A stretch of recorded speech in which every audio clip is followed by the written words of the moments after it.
Uma kade ebona womlengisi uBaby Cele uthi kumphoqo ubashiya emidlalweni kamabonakude uZalo ukuze agxile emsebenzini wedlozi abizelwe kukona. UBaby ubelengisa indawo kaGabisile kusukela ngo-2017 kulo mdlalo.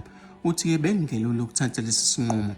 KuZalo bengiphathiswa okwendlovukazi, uthando nenhlonipho benginikwa kona ithimba lonke, noma-ke ithimba lonke bengingenza-ke ngizizwe ngisekhaya. Akwejwayelekile ukuthi uma usekhaya ukhumbule emsebenzini. Kimi-ke bekuhlale kwenzeka kufike isikhathi lapho ngicabanga ukuthi kazi basangana benzani emsebenzini, kusho-ke uBaby. Uthi-ke bekungelula, noma-ke uthi bekungelula kuyena ukufaka incwadi yokwesula emsebenzini. Uthi umsebenzi wedlozi wawuqala ngo-2004. Sonke lesikhathi ubewusheba nokulingisa enganakile. Uthi-ke kuhamba isikhathi-ke abadala bakuveza ukuthi sekumele agxile emsebenzini wabo awuthwasele. Bebelokhu-ke noma-ke bebelokhu bengibekezelela, kodwa kwafika isikhathi lapho bacacisa khona ukuthi-ke noma-ke sengidingeka esigodlweni, futhi basho ukuthi-ke mangingabi-ke novalo. Eqinisweni isikhathi sabo abadala besisincane kakhulu ukuchaza yena. Uthi into-ke ayibonga kakhulu kuZalo inkululeko-ke bebemnika yona, ngoba-ke ubekwazi nokwenza imisebenzi eseceleni.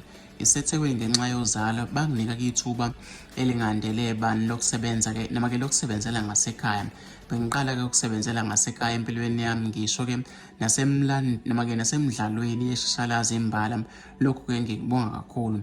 Uthi uyazi ukuthi-ke abanye bazozibuza ukuthi bewenza kanjani umsebenzi ekubeni isimo somsebenzi noma-ke uya kanjani umsebenzi ekubeni isimo somsebenzi sibheda kanje. Uthi-ke eqinisweni ngangizange ngibe navalo, ngoba-ke ngiyazi ukuthi ngaso sonke isikhathi abadala bayangihlelela. Yebo-ke noma-ke yebo-ke imisebenzi kayisekho, kepha-ke abakaze bevala umnyango bengangivuleli omunye. Uchaza lesi sigaba sempilo njengesikhethekile. Nginokuthula-ke empilweni, noma-ke nginokuthula empilweni manje. Bekukhona lento-ke noma-ke ebishoda okuyiyo-ke umsebenzi engiwenza njengamanje. Uthi-ke weqonda ukuthi lo msebenzi kawulula-ke kwabaningi, kodwa-ke kuyahambeka.